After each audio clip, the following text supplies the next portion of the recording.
Les, how's it going? Hey man, we're doing all right. Living the dream on a Monday. Yeah, So I you ha- are I have a no concept of what day of the week it is at the moment. well, you're a musician and you're traveling, so it gets to Right. be, they all run together, right?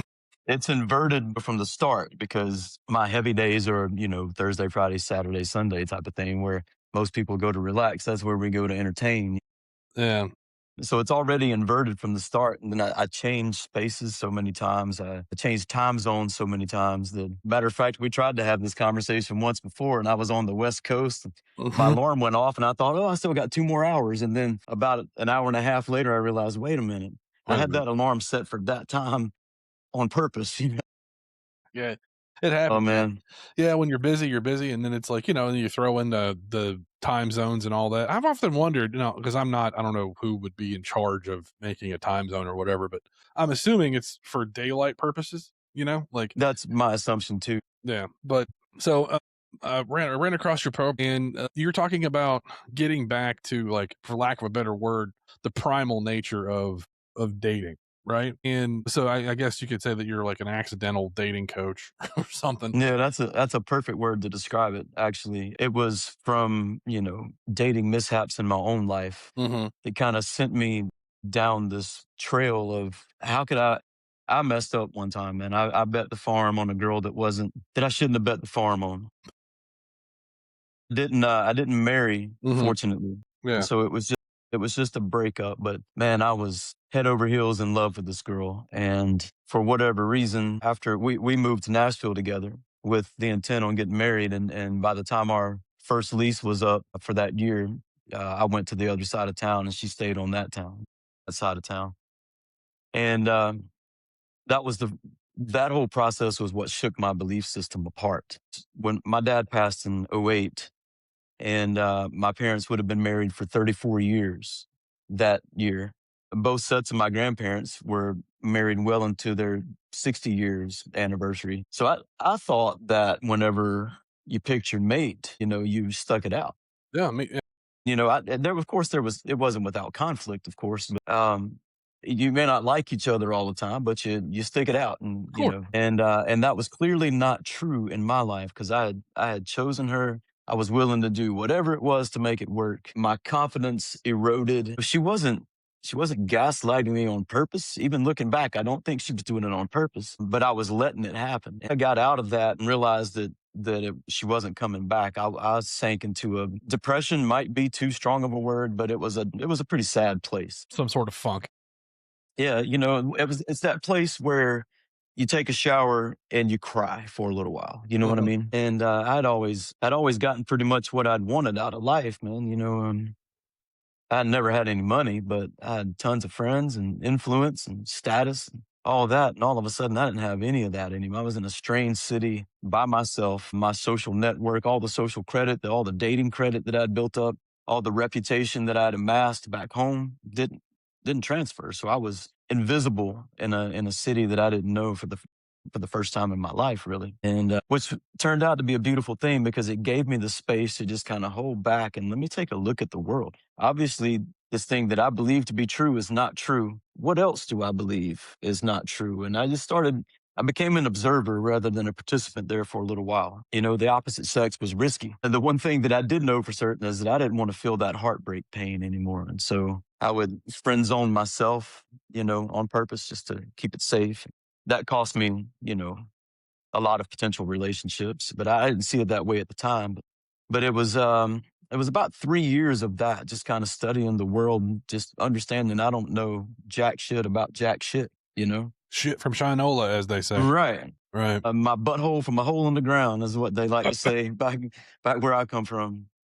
And then there was this chick at the bank Mhm. that I would see every time I'd go through the drive-through, and man, she was really pretty, had a great smile, and was up friendly through a bank teller glass. You know what I mean? So after a couple times of seeing her, I scrounged up the balls to write her a note, and I wrote it on the back of a parking receipt, and I Mhm. said, "I'm sacrificing a tax write off to tell you you look really pretty," or Uh-huh. something like that. Have a Mhm. nice day. Didn't leave my phone number, didn't anything. And that sparked her interest. And we started talking a little bit. And after kind of a weekend of hanging out, she ghosted me. And I was really excited about this thing. I'm caught in this conundrum that if I say something about this, then it makes me a little bitch. If I don't, then I'm essentially condoning this behavior, which I think is terrible. So I thought about it for a couple days, and I sent her a message, and I said, I can tell you're ghosting, and that's okay. If you get to a better spot down the road, holler at me then. Otherwise, take care, And she immediately said, thank you. And I'm like, holy crap, Crack the did I code. just crack this code, man? And so that launched me onto the internet with that vector. You know what Mhm. I mean? Yeah. And the first place it took me was pickup game. So I was seeing some of this content. This is kind of the earlier days of pickup. This was probably like 2016, 17, something like that. And I'm looking at this and I'm thinking, man, they've got some things right, but this is gross, man. If this is the game that I've got to play to get back onto the scene, then I don't want any part of this, you know? Now, for those people that don't know, such as myself, what is pickup game? What is that? Pickup game. Okay. I'm not an expert on it, but what I saw was these guys, they were filming themselves going out to clubs and parties Mhm. and that sort of thing, and basically running game on women. And they were showing how to charge up the emotional aspect of it, and and they were trying to teach other men how to do this as well. And Uh-huh. like peacocking is a term from that, where you wear loud clothes and you try to have a big presence. And I So, think negging is another one where you kind of charge a girl up but then you leave her alone. So yeah, all this, it was games. it it's was all it this was very cringy, fucking right. stupid shit is what yeah, Yeah, yeah, and cringy is a good word for it. So that's kind of where I started on the internet, looking for other people that had some sort of idea about the way it actually works. And that led me to men's coaches. It led me to feminists. It led me to psychology and evolutionary biology and, TED Talks, to the Bible, atheists. It just led me into spaces where people were thinking. uh right. And some of them were using that clarity for good and some of them for manipulation. But Yeah. it was evolutionary biology that really started ringing the bells in my head. I would say I'm an avid outdoorsman. I spend a lot of during the winter in South Alabama. I spend a lot of time in the woods and the swamps and the rivers. And where I come from has a pretty massive redneck playground. We have a cypress swamp, a 5 river delta system, and a Mobile Bay and the Gulf of Mexico, all right there. I Uh-huh. can go offshore fishing in the morning and go hunt wild, feral pigs in the evening if I want to. Mhm. It's like a huntsman's paradise, if you And will. so I've been trying to understand animals for a long time, you know what I mean? Right. And I just really started seeing the parallels between my behavior and the animal behavior. What's important for an animal? What does it have at its disposal? What tools is it using? And, evolutionary biology and just observance tells me that the animal only has two jobs, which is to survive and to reproduce. That's all it's concerned with. It collects resources to hopefully spread its seed and raise some young. You know what I Right. mean? And it just dawned on me, holy crap, when I look at my behavior through the lens of me being an animal, it really starts to make this is how that I can do. I'm a, relatively smart person, can do stupid things, why I chase what I chase and why I fear what I fear and why I find reward where I find reward. What I find attractive in a woman, I didn't decide that. It feels as ingrained in me as anything else. And so when I realized that I was an animal and a human, you got to figure that out. Like, what is that? The animal has those two jobs, but it only has 5 biological senses to interpret its environment. It's got instinct and emotion, Mhm. and that's how it navigates the world. It doesn't have language. Animals can make sounds and signals, but they don't have language. With the possible exception of blue whales, I think we're still figuring Yeah, figuring that out. And I think maybe crows, you know what I'm saying? But well, yeah, I think certain animals, like your dolphins, definitely have some sort of way of communicating, so yeah. right. That some of the bigger brain species are close if they're not already there. Mhm. But the animals, our dogs know nothing of morality. They'll, just because that's not their food bowl doesn't mean they're not going to eat out of it, or Right. Just because this other dog hasn't invited sex doesn't mean I'm gonna try to not gonna try to have it. You know what Right. I mean? I didn't ask for my leg to be humped, but it's being violated. You know what I mean? Yeah. But on the other hand, the human has language and logic and reason and time in an abstract form, Uh-huh.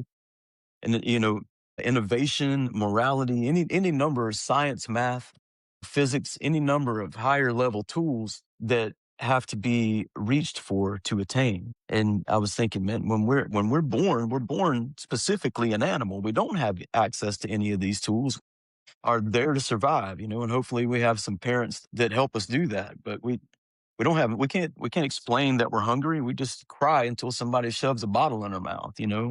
We don't understand that, hey, there's a body function going on. I gotta pee, so let me go to the place where I can do this. They just pee in our diapers. You know what I mean?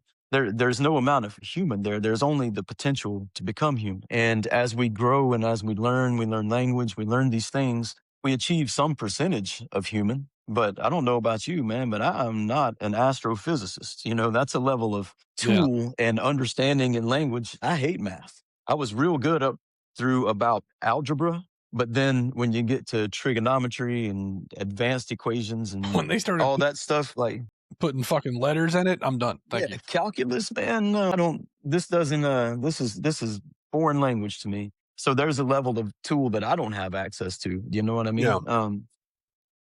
And some of us, we grab a hold of some of those human tools, and some of us don't. Mhm. And when I think about some of us navigating specifically with only the animal hardware we were gifted at birth, then some of this division and outrage and cult like behavior and the willingness to choose violence, and somebody can be shown all the evidence in the world that something is not true yet still defend it.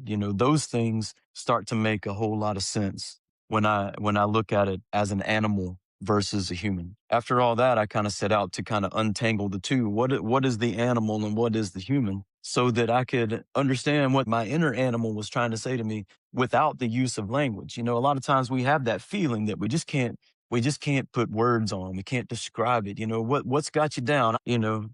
Don't have any motivation today, or whatever the case may be. Language fails in a lot of those times, and that's because that's the animal trying to communicate without language. And so what is the animal trying to tell me? How was it trained? Why do I believe what I believe?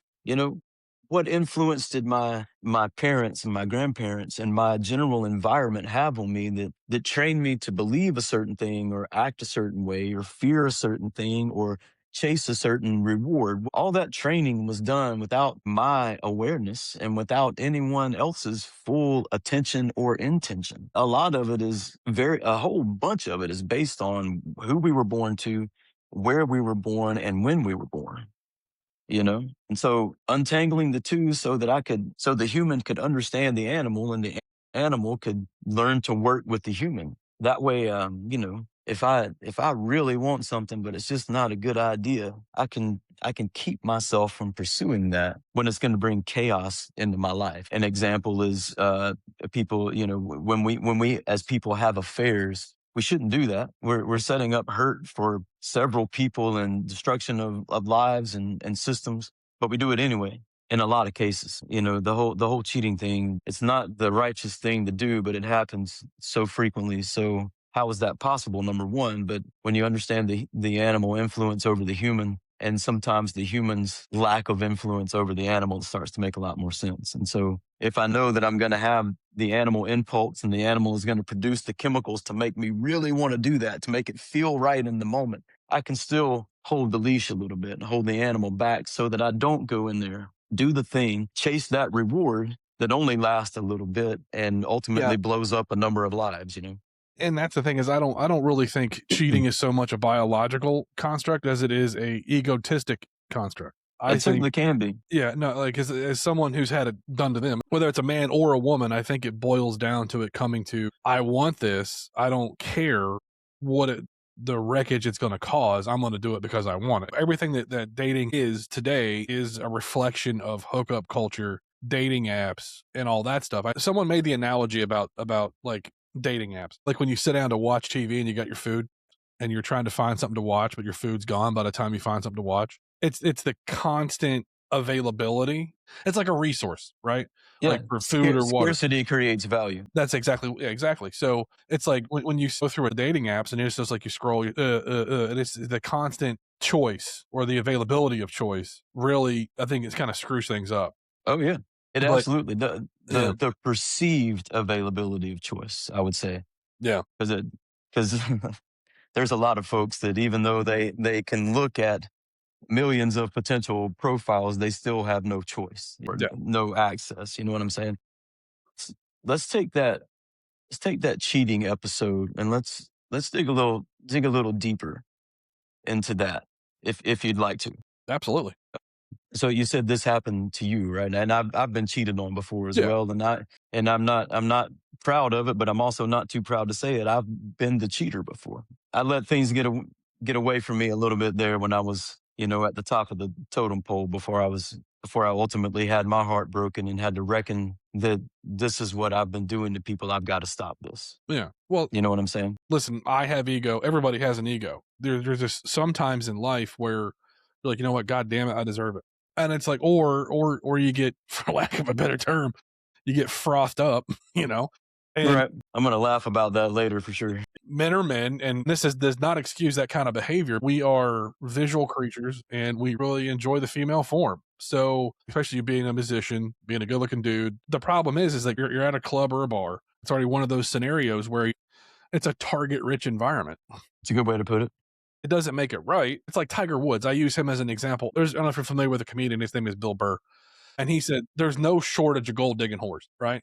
And he's like, women were coming out of the woodwork just to get a piece of him. And I'm not saying he should have Yeah, I caved. think I saw that where he said he didn't cheat 100,000 times, you know? Yeah, and that's absolutely right. That all sounds like cope and an excuse, but it's not. He should have had the restraint to say, but yeah, but the other side of that coin is how long did he last before he gave in? You know, Right. and then I would argue that he should have not gotten married. yeah, You know what I'm saying? To walk that environment and be able to fail, to have his commitment fail. Why get married in the first place? So was it societal pressure could to have get been, him married? yeah, Was it he believed he was supposed to get married? You hmm, know what I'm saying? Because that's what the examples that he had seen. But you're right, man. There's a lot of people out there, a lot of dudes out there that'll scream with their fist in the air, I would never cheat on my woman. Well, you've never had the chance. You've never had that assertion challenged. yeah, And a lot of those guys, at least a significant percentage, would fail given the opportunity. And that's the space that I fell into, man. Clubs and bars and that sort of thing has changed a bit over the last, I don't know, decade and a half. Once upon a time, it was absolutely what you think it was. hmm, It yeah, was, I'm standing on a stage with a microphone in my hand and a guitar on my back, and I'm doing my thing, but I'm also scanning the room to see who the hottest girl in there is. hmm, For lack of a better term, and setting my mark. And a lot of times, I'd be leaving with her. She'd be coming back with us at the end of the night. Shooting fish in a barrel is a term a hmm, phrase that comes to mind. And I did the same thing, man. I failed in the same way that Tiger Woods did. I had so many offers that I turned down, that I stayed away from, that I was able to say no to and walk away from. But there were some where the risk reward scenario was in my favor. Maybe I was far enough away from home that nobody was going to know. Maybe, I could justify it in any number of ways. And I did fail. And fortunately for me, I never hurt anyone, but it was only from an omission of truth. You know what I'm saying? If they knew, they would have been hurt and did not use my powers for good. I could say that I shouldn't have cheated, but I could also say that I never should have committed if that was the game that I was playing. yeah. I mean, You know what I'm saying? I agree with what you're saying on that one, but in your line of work, it might be a little different. That music lifestyle is definitely different from somebody who's home every evening, right? Right. Right. And, for better or for worse. Yeah, and I don't really think that you should deny yourself the ability to have a connection with somebody, whether it's marriage or a long term relationship. I get to come on to my girlfriend every night, and it's a great feeling. I couldn't imagine not being able to see her. So, and the problem is that time and distance are factors, right? I don't think saying that you shouldn't commit, it might work for some people, but other people, I think it's limiting themselves to having that, to being open in that type of a relationship. I mean, Tiger, I don't know when him and that woman got married, but I'm assuming it was at some point after he became famous because she was a Swedish model. One would assume that he had a relative amount of resources and social status, Exactly. So, in order to attract that right. But caliber of woman, then you take a look at someone like Jeff Bezos and his wife, Mackenzie. She helped him start Amazon, right? So different story. And they still wind up getting divorced. I don't think there was any cheating involved. I just think that people do drift apart. I agree with you that you shouldn't deny yourself because there's something special about a true pair bond. Mhm. So there's a 100%. feeling you can catch inside of that that you can't catch anywhere else. Yeah, of There's course. a high that comes with that when it's right that's hard to recreate with anything else. Yeah. And I agree that if that is the game that, the vision of your life that you want, then you should absolutely go Go that for it. route. 100%. Yeah. Um, the problem is you get into that having your cake and eating it too, where you've chosen this to be committed inside this relationship, and Mhm. you're promising yourself as a committed partner to this woman Mhm. that you're in the relationship with. But when she's not able to look at you, you're behaving in another way. Correct. If you're going to behave in that way, or if that's something that, if those rabbits look like that you want to chase them, then don't hold yourself out as the committed partner. You know what Yeah, I'm saying? 100%. That Yeah. would be the righteous thing to do. Unfortunately, the path of least resistance is, yeah, baby, I love you. I'm not going anywhere. I'm not going to cheat on you. Hey, baby, you call me. You know what I'm saying? Right. Well, and I And think too, that's the situation. like, so I used to work with this woman, and I'm not gonna name names, but she was dabbling in the swinger lifestyle. Okay. And I'm like, "Whatever," and I said, "Are you gonna tell your husband?" And she's like, "No." And I'm like, "Then that's not swinging, that's cheating." Right. That's And I said exactly right. and I said, so my thing is like, so I see where you're coming from. If you're gonna have that type of lifestyle, I don't see a point in getting married Right. because what's the fucking point? You know what I Well, mean? it's gonna cost, you're gonna have to take something from someone else. It's gonna Mhm, cost someone else some peace and some pain mhm, in order for you to do that thing. right. And, I think the righteous way to roll through this life is to go get whatever you want.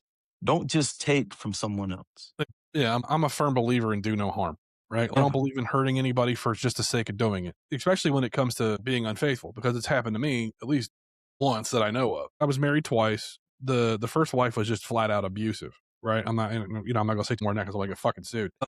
The second Understood. one, we were together 7 years, and one day woke up, I'm not happy. Okay, well then I found her messages. I got broad shoulders, right? I can take the fucking truth. I don't need you to lie to Right. me. Just because you just told me you wanted a divorce before you fucked the other guy, it's still cheating. Point of that is, even though she may not have physically Mhm, done the deed, mhm. she betrayed your trust. Exactly. And that is the part of cheating that I think the focus needs to be on. Mhm, There are some people where smiling at someone else, innocuously mhm.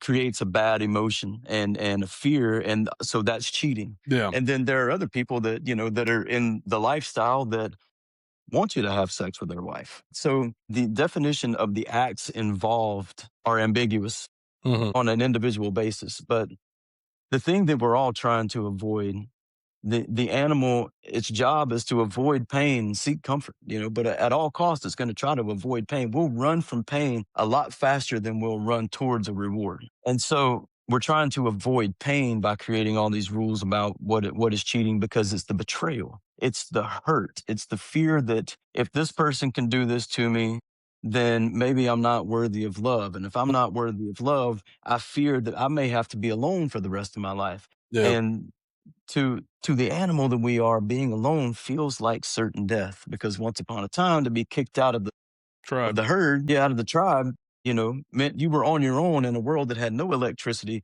And I don't know if you've ever hunted a dark sky, man, but even today you can find a dark sky that'll make you question your existence. But imagine what it was like before there was any lights on the earth, man. You know what I'm saying? Like, and imagine some of the critters that were in the woods back then. I get a little Saber-tooth nervous walking tiger. out of the woods now after dark. Yeah. Um, and I can, imagine having to sleep there. And so being alone in that world was really, really scary. And that, much in the same way that a beaver knows how to be a beaver, when it comes into the world because of the generations of beavers before it. That generational species wide fear is Right. just, it's in us. Yeah. And so it creates this massive amount of fear and pain and sadness and uncertainty and anxiety and all that. And that you should try to avoid that because it's a rough place to try to navigate. And that those spaces typically spiral. And you know, if someone's feeling that, there's no amount of, hey, you know, things aren't so bad. You know, look at all these logical reasons why you shouldn't feel that way because logic cannot touch that emotion.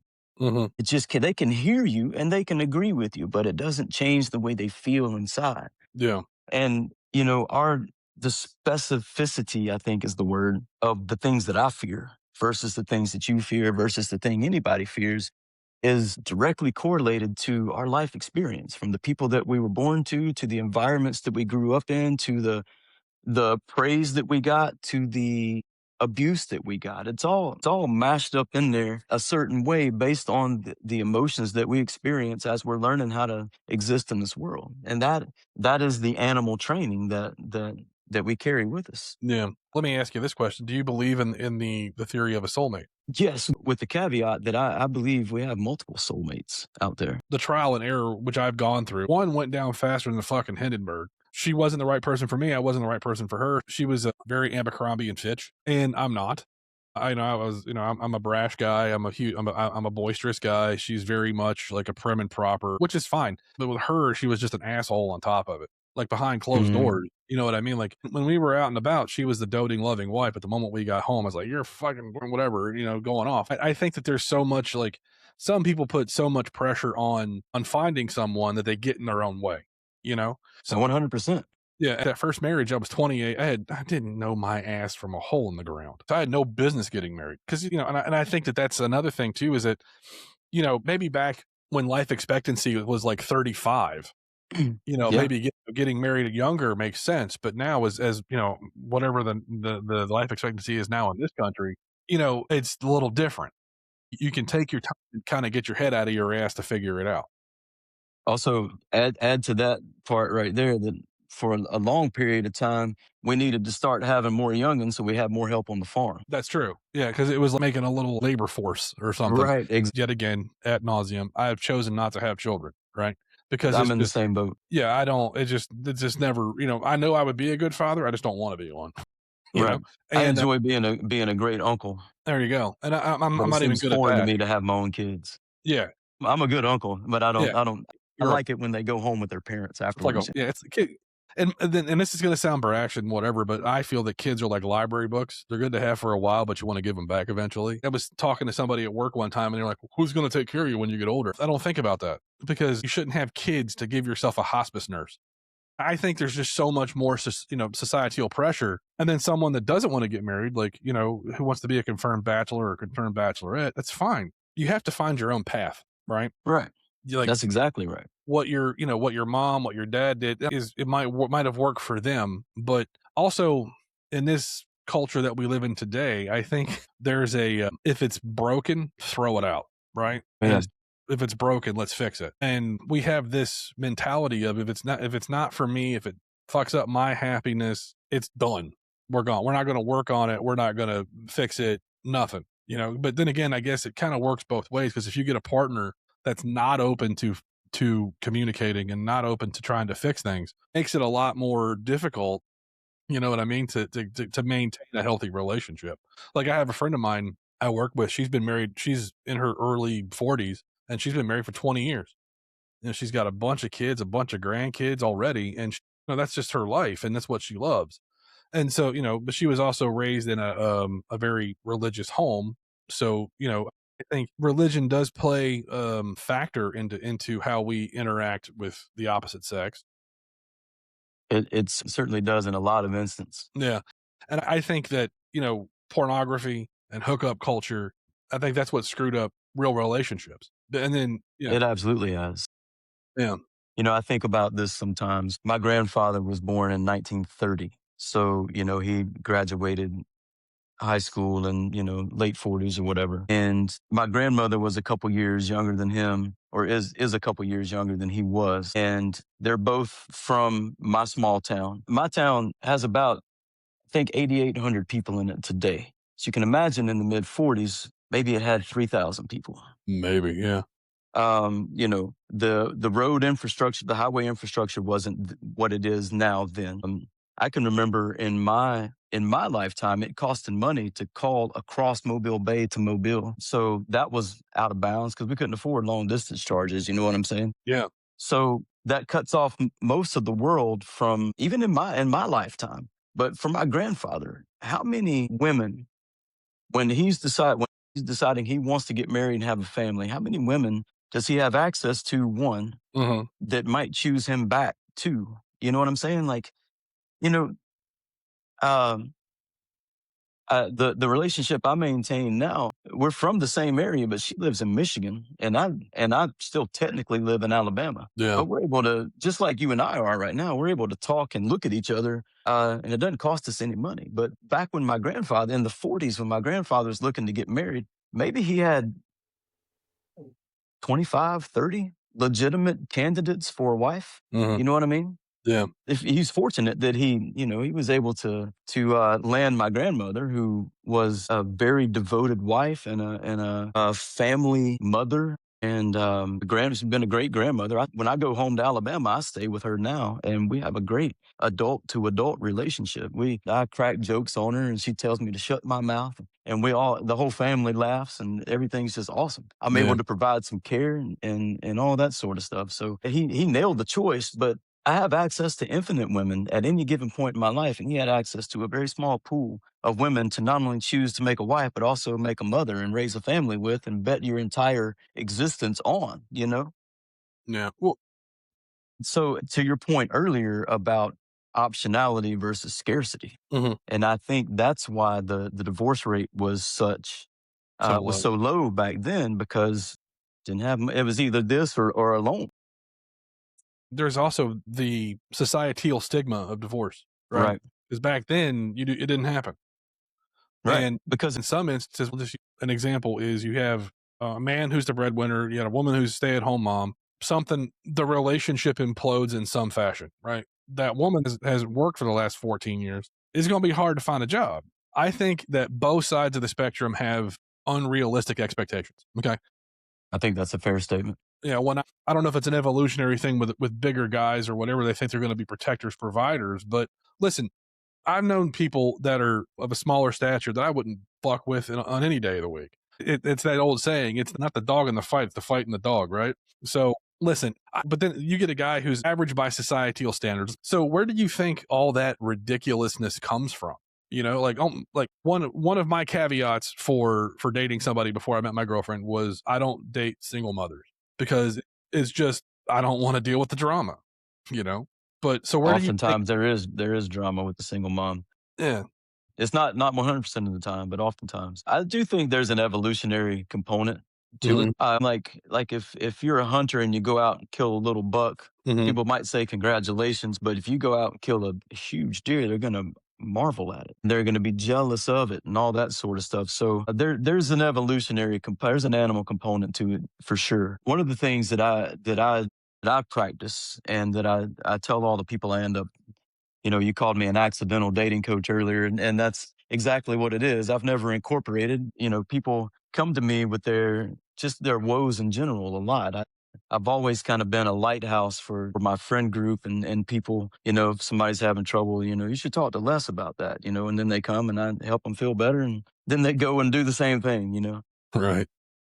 But I'm getting off topic now too, but one thing that I try to maintain and I preach to my people is you can look at statistics and trends, and every woman or every man is supposed to be this and they're supposed to be that and all that sort of stuff, but it's really paramount for me to understand the feminine animal that I'm laying next to, Mhm. and for her to understand the masculine animal that she's laying next to. Because one thing that I try to be very conscious of, and I try to preach conscious to my people, is you can listen to the macro trends all you want to, or the macro statistics, and all women are this, or all men are this, but that there are the rule and there are the exception to that rule. And so I'm not dating in that macro. I'm dating very specifically in this micro. And it's important for me to understand that feminine animal and the way it was trained and where it finds reward and what it's afraid of and what it believes. Because in the book that I wrote, I state very plainly that behavior equals environment plus belief system. So, given a belief system, you can put that belief system in an environment, doesn't matter who it is, it's going to act, is going to behave in a very similar way. Of course, there's going to be nuance, but you can get some really good educated guesses onto what type of animal you're dealing with and how it will react given any set of circumstances. And so, if this feminine animal laying next to me had a very loving father, she's probably going to demand quite a bit of me. There's a bar set already. Or if she had a narcissistic father, then there's a different set of circumstances. She's gonna act differently than that animal that was trained by a securely masculine man versus a very insecurely masculine pretending man. The same thing with her mom. What kind of relationship did she have with her mom? What did her family find important? What did they believe? What did they think was a good time? Where did they find their peace? What is their reward that they chase as a collective? I was fortunate. I was born to a family full of service animals, and the way that we show love to each other is we serve each other. Like if we're getting up from the table, and my mom and my grandmother and my brother and whoever else have finished their plates. If I get up, I'm going to pick up their plates too. Exactly.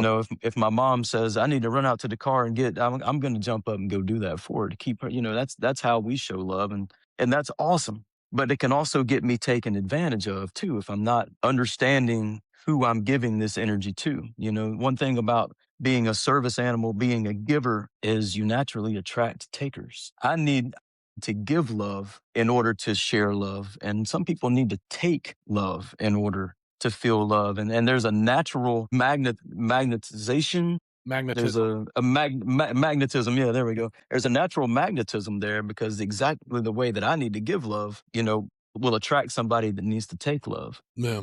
But And that, I don't mean to cut you off, but I think that there's when you have someone that's just a taker and they don't, listen, everybody wants love. Everybody wants to feel like a part of something. But I think that, when you're just giving and giving and giving and the person's just taking, that's not a relationship. no, That's abuse.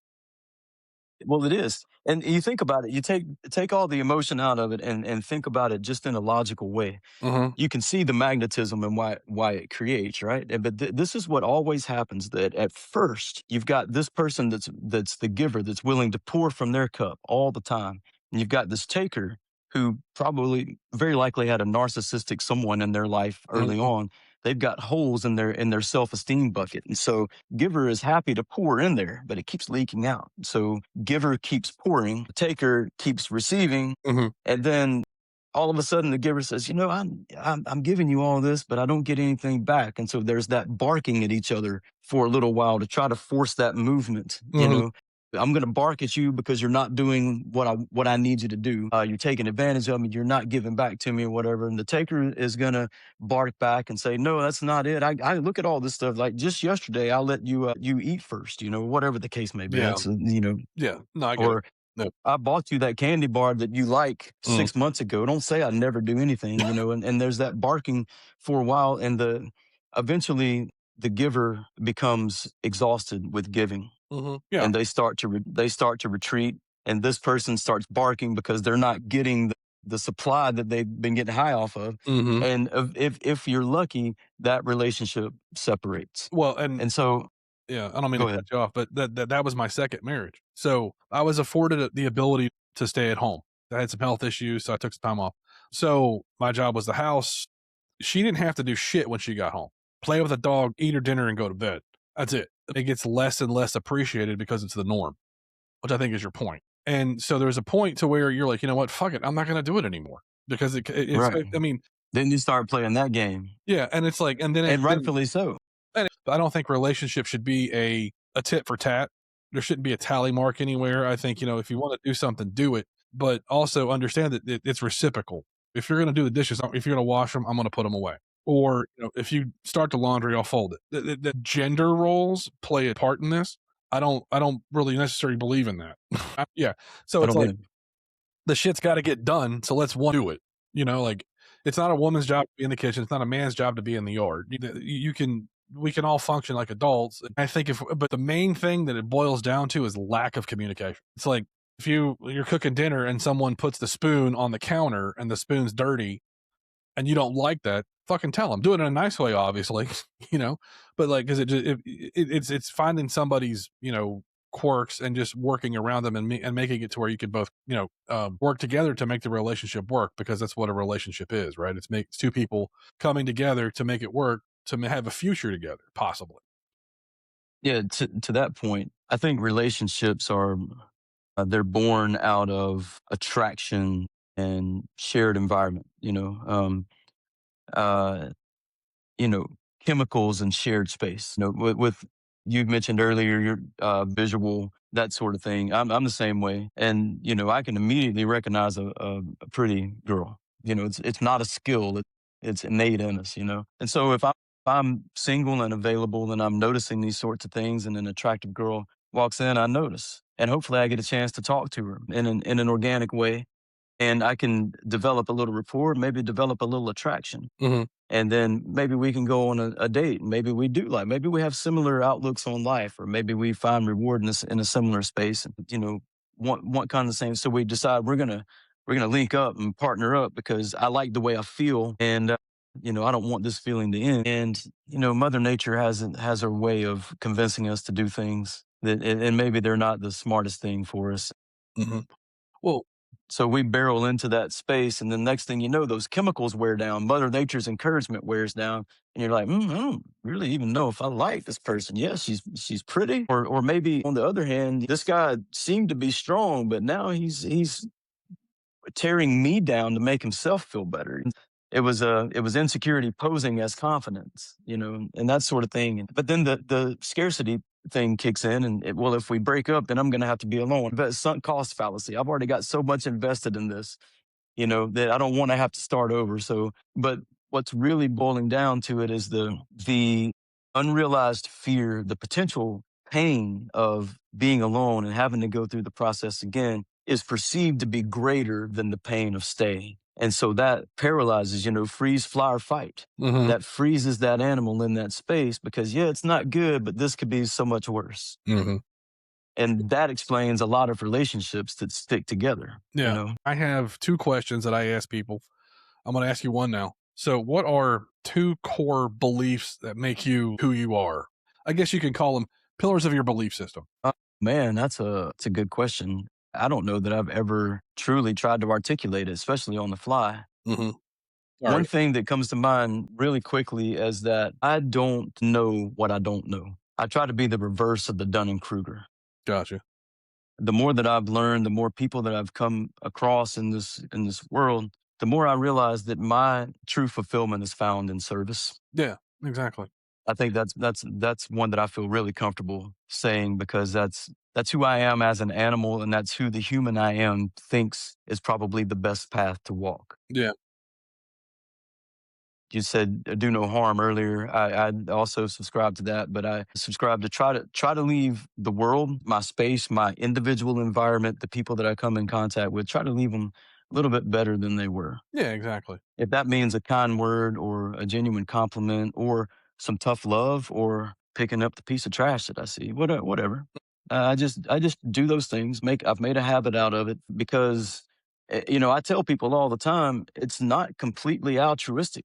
Hmm. I get a reward out of that. Hmm. Yeah. If I'm able to help somebody, come down from the edge or rekindle the love that they've lost or understand their parent in a way that they've never understood, that allows them to forgive their parent for what they did to them by understanding that their parent was a afraid subconscious animal who was not thinking about what they were doing. They were only reacting to the circumstance that they found themselves in.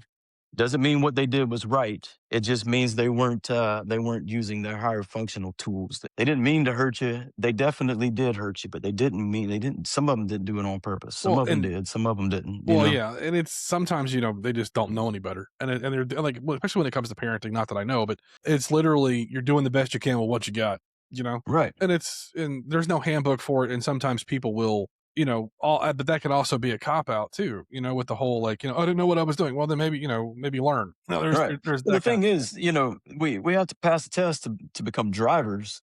We don't have to pass any tests to become the parent. parents. Right, yeah. And oftentimes, I don't know about you, but I know a lot of kids that exist not because there was a plan to have a kid, but because there was a drunken hookup at the end of a night after a live music event, and we should get married because we're pregnant. Yeah, Sometimes that works out great. Sometimes it doesn't work out at all. There's a big, significant portion of us that are operating in survival mode day in and day out. And survival mode doesn't give you the luxury of allocating resources, whether it be money resources or time resources or intellectual resources or whatever the case may be. You're just that. You're trying to survive. To raise a kid or multiple kids intentionally inside of that survivor mode is you're just trying to keep them alive. You're not concerned with what you're training them, who you're training them to be. You're just trying to keep them alive. And if they get out of line, you bark at them or hit them to get them right back in line as quickly as possible. And so it's just so much of this world is unintentional. It's subconscious. yeah. We're not walking around conscious. We're walking around bumping into shit and deciding if we want to eat it, fight it, or fuck it. Right, 100%. I agree with what you're saying, but I think that we are more than animals because we have the ability to have art and music and all that duality of man, right? Because we are animals, but yet we are intelligent to a level. Is everybody you know intelligent to a level? There are some dumb ones. Obviously, wisdom is one thing, knowledge is another. You know what I mean? Correct. They're two different things. They But I mean, certainly it's are. like I work with surgeons in my job, right? And a lot of them think that they're the only ones that can do what they do. And it's like, no, anybody can go to school. And I mean, granted, there's a Barrier to entry. exactly. I think if you study anything hard enough, you'll be proficient at it. Yeah, you So spend your time practicing that thing, yeah, the 10,000-hour rule, that exactly. sort of Well, thing. it's like a guitar, right? For me, like, I have 2 bass guitars behind me that I never touch because it's all about what you wanna spend your time on. I think if you wanna learn, you'll do it, but I think we sometimes we conflate knowledge and wisdom, you know what I mean? Like, because I wisdom separate them in the book. yeah, and it's and Go I ahead. I think want, I want you to finish. yeah, no, it's fine. You can So, talk. I think that it's literally some people will take knowledge and extrapolate wisdom out of it, you know? Well, maybe I'm just talking out of my ass. Well, let me tell you, because you're hitting on something that I hit on too.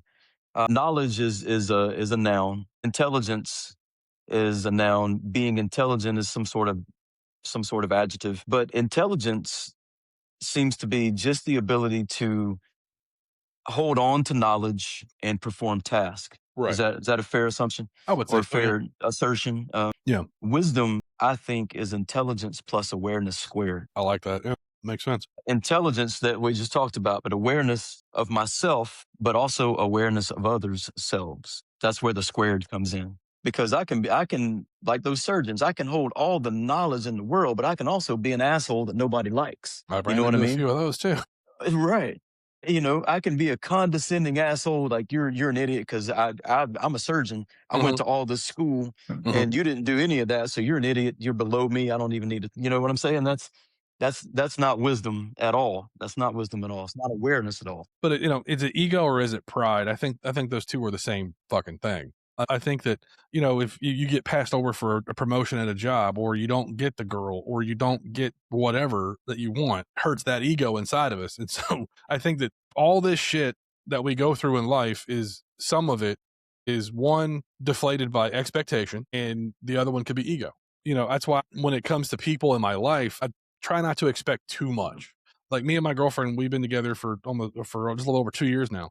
Only thing that I expect out of her is to be honest and to be a good partner. Other than that, I don't, that's where the expectations end.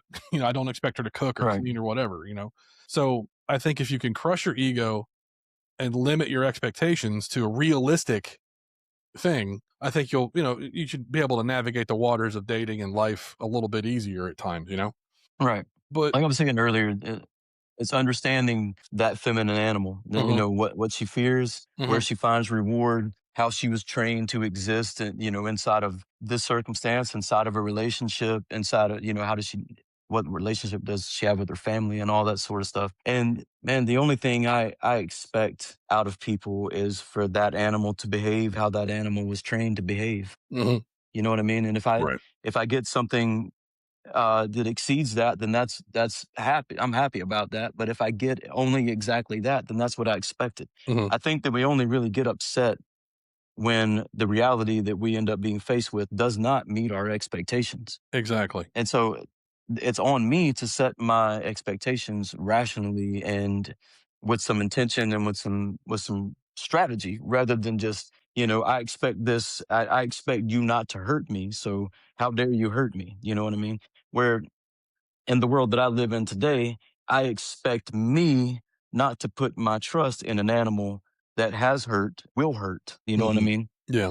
So it's just there's a there's a what I want to be there and there's what is there.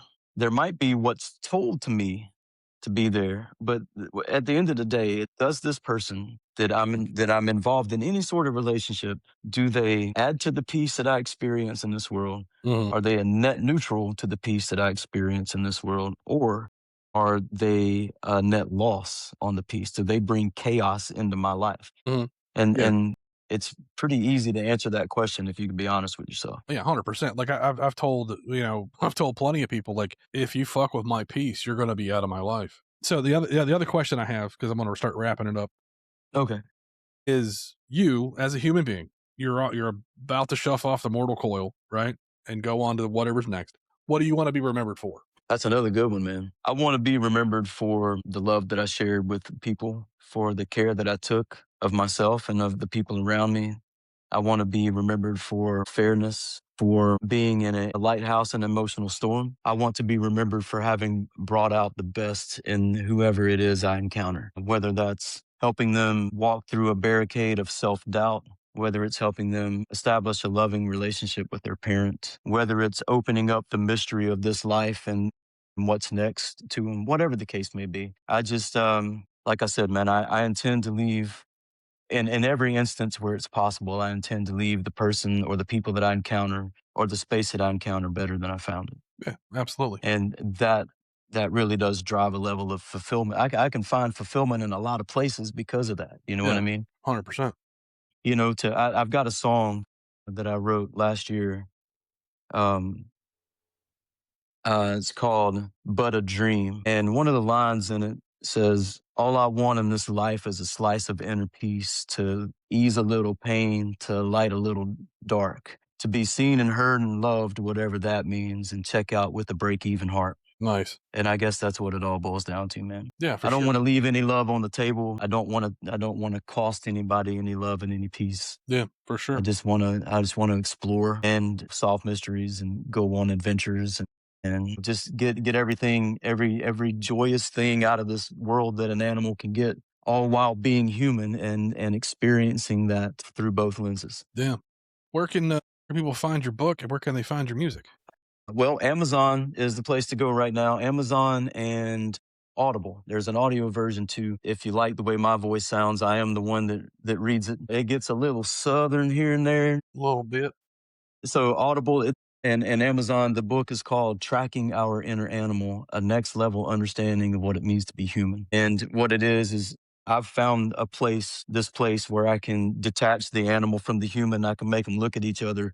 I can make them talk and I can make them shake hands, which allows me to navigate so much more precisely in this world, to do exactly what you say, to not do any harm, to understand where harm exists, where I might not have ever seen it before and avoid that to other people and to myself. I don't step on any landmines anymore.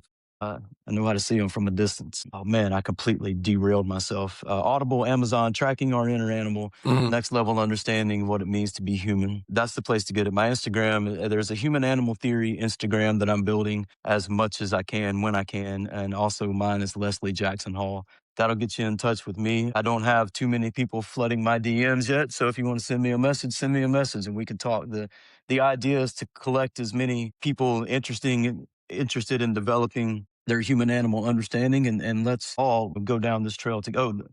I marked the trail. That's what the book is for, to separate the two, to show you how I got there and to show you where I see it happening in the world and where it it has consequences and makes differences. And my intention is to collect as many human animals as I can so that we can collectively talk about this sort of thing. And I can have people looking for my blind spots and I can be looking for blind spots and we can get a better, even better understanding than I can muster myself about what it means to be an animal, what it means to be a human in this world. And hopefully, as the more of us, ascend with some consciousness, we can affect the world in a place that makes it better for all of us to live in. Absolutely. That's my hope anyway. So Yeah. I Uh, appreciate you being a part of that journey, brother. yeah, Thanks for man. having me on. Likewise, and I appreciate you coming on. So you can find my show on YouTube and Spotify, and you can find me on Facebook and Instagram. Thanks again for coming on, and thanks for listening, everybody.